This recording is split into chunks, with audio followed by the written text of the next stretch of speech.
are really lucky to have Sue Gray, the leader of the outdoors party tonight, but it's not a great occasion. What we watched on Facebook, which it sort of makes your heart break. It's really a lot of work to do this, even if we didn't have a party, if I was just an independent candidate. You pay your $300 like everybody else, and you jump up there to do everything. It's a huge commitment. You expect that you'll all be included, but to become a party, you've got to get 500 members. It's a lot of work. It's a lot of dedication and a lot of time and a lot of money, usually your own money. And so to exclude somebody that's gone through that, like we've been excluded from a lot of things, which I guess we've sort of worn a lot of that, taken it on the chin. Mm-hmm. But to see Sue excluded is just, it's really sad for this country. Do we really have democracy? That's really the question that we want to sort of run over tonight, and maybe sort of what the solutions would be. So you've got to have to tell us about what happened there and what went on. Sure. Thanks, Michael, and thanks very much for inviting me on. My answer in short is democracy is an illusion in New Zealand, and it's extremely sad. I'm a lawyer. My whole career has been human rights and fighting for the underdog, and now that I'm involved in politics, I'm fighting for myself.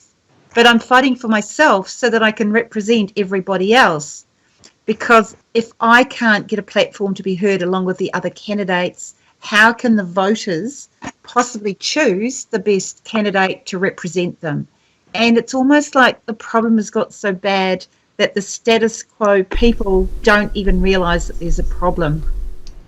It's been ongoing in Nelson since we've warmed up for this electoral campaign, that there have been quite a few places that have excluded me from their meetings. Grey Power, I joined Grey Power so that I could have a voice in Grey Power. And they said, no, we're only having meetings for Labour and New Zealand First. We're not having any other meetings. They've actually added a couple of other meetings, but they haven't added me. I even offered to turn up when Winston didn't show up and turn up with sausage rolls, but they said no. So, it's everywhere you turn. The Chamber of Commerce. I've run a small business of my own for the last over 20 years in Nelson, but they wouldn't allow me to speak either. I went to that meeting much the same as I went to this meeting with Nelson, I handed out my brochures. I asked personally if I could please speak to the crowd, and I was told no. So I've got a bit wiser now about sort of being mentally prepared, because it's not nice to turn up at a candidates meeting and be told that you can't speak. Mm-hmm. This last one at the Nelson Weekly is really, in my view, the worst of all, because Nelson Weekly is the free Nelson newspaper. They are part of the Fourth Estate. Their duty is to inform the public about their options. And when it first came up, they were only going to invite the 4 candidates of the parties that they thought had got the most votes in the last election. Well, that parliament's gone. That's history.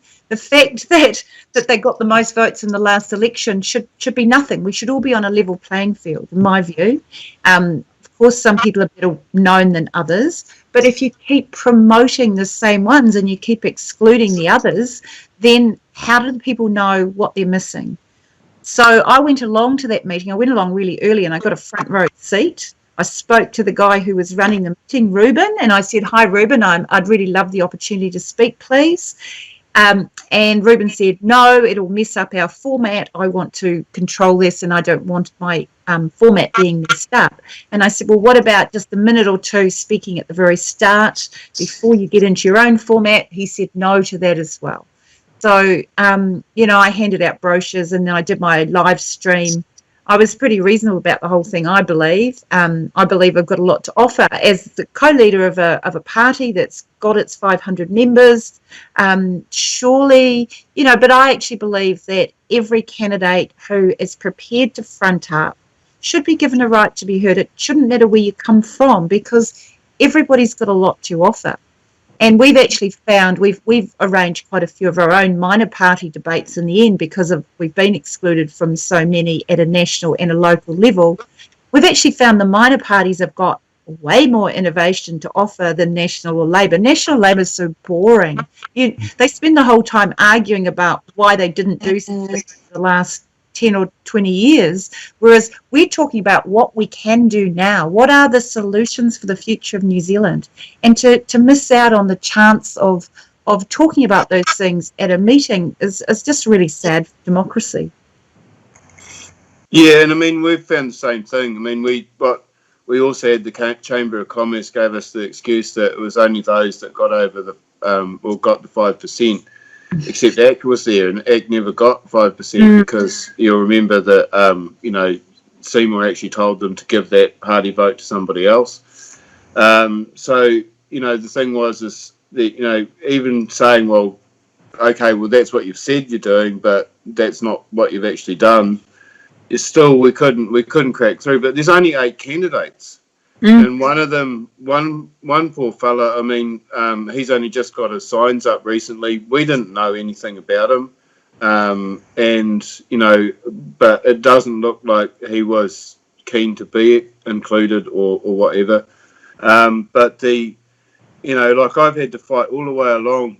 I'll get an email and find that one of the candidates is missing. So then I've got to ring the organiser and say, well, you haven't got all the candidates. And, because it's sort of, I thought it was a sort of a thing where you sort of made sure that you were all there. It's sometimes, I don't know if you found this too, but you're better off with some of these people standing up and speaking because they're passing votes your way.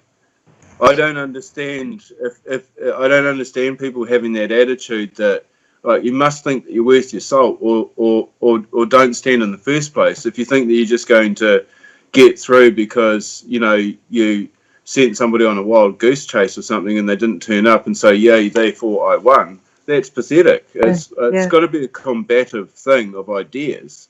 Well, democracy should be about representing the people. And how can people choose their representative unless they know what people stand for?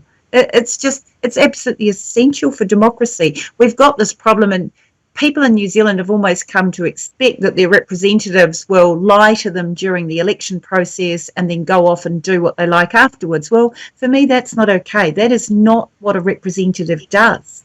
And we've actually got to lift the game. But if the people who are there to lift the game and to promote the public rights don't get a platform to speak, the public continue to be in the dark, not knowing what their options are. It's a terrible, terrible process.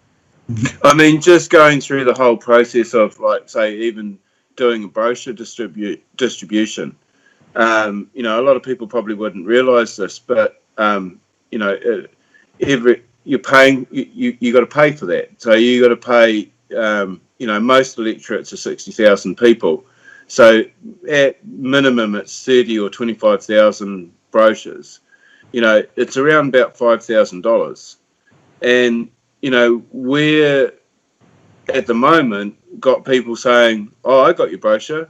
Oh, I never saw it," and "I never saw it. It didn't turn up" is more common than the people coming to you and say, "Hey, oh, you're the guy in the brochure," and so even the political, like our stream the other night when Sam said, "Do you think it's political?" I think it might be, Sam. I think it's. I think our posties might be a little bit political, that they decide that what people may or may not see, and so this problem's going. It's running sort of right across our society, and and then it's always been a common thing. They say, "Oh, the government always gets in." Well, this is probably part of the reason why it does.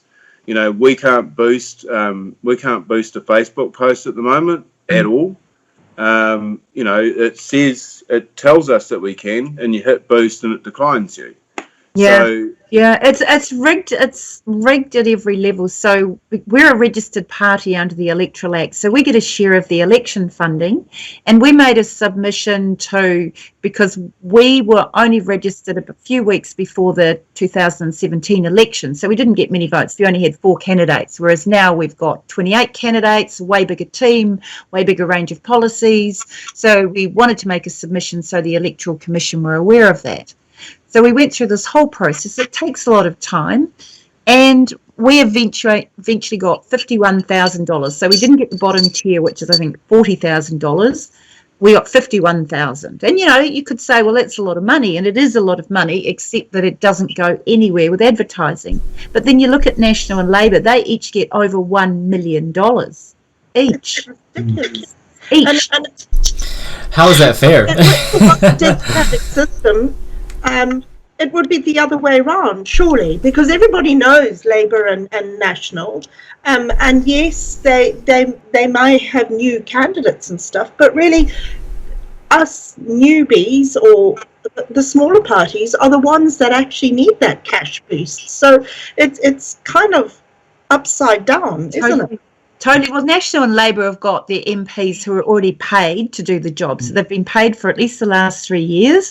They've got staff who are paid. They've got free travel.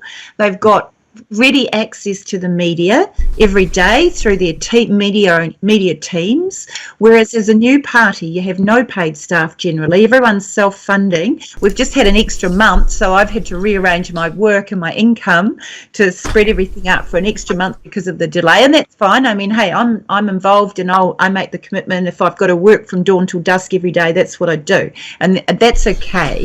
But there's just no consideration given to how you make it equal. In fact, the whole system is designed to make it unequal and to protect the status quo, and that's where I really do have the big problem. Well, I mean, and that problem though, that permeates right through for society itself, because that becomes the outcome, and it would be all good and dandy, but we were talking about it the other day when we were sitting down having a break, and the thing is really you can count. There's a handful of candidates or current sitting MPs from the last government that would never even went through this process. They just sat on a list. They actually never, they never actually put themselves out through this.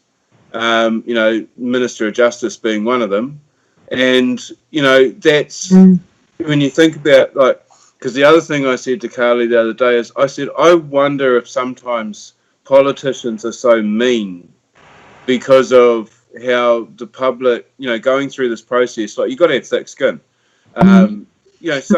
Most people are awesome, I thought, when I went to the retirement village yesterday, all the little units had concrete animals outside them. And this man and his wife, they were standing there looking a little bit surly, and outside their letterbox was this concrete dog. And so when I went to put the brochure in that says no circulars, I said, that dog doesn't bite, does it? And he laughed, and he took the brochure out and started reading it, But a lot of people are sort of like, no thanks, no, don't want that. Oh, you're not national, no, and it's like, oh no, I'm already sorted, thanks. And they've hardly looked at it. And and I just thought, I wonder if some people are sort of quite callous once they get in there. They're quite callous, or sort of like they've got more merit or worth than this mere plebs that we are, And I wouldn't want to be like that. It's just, and I think that's the danger that we've got. We've created this terrible, terrible system.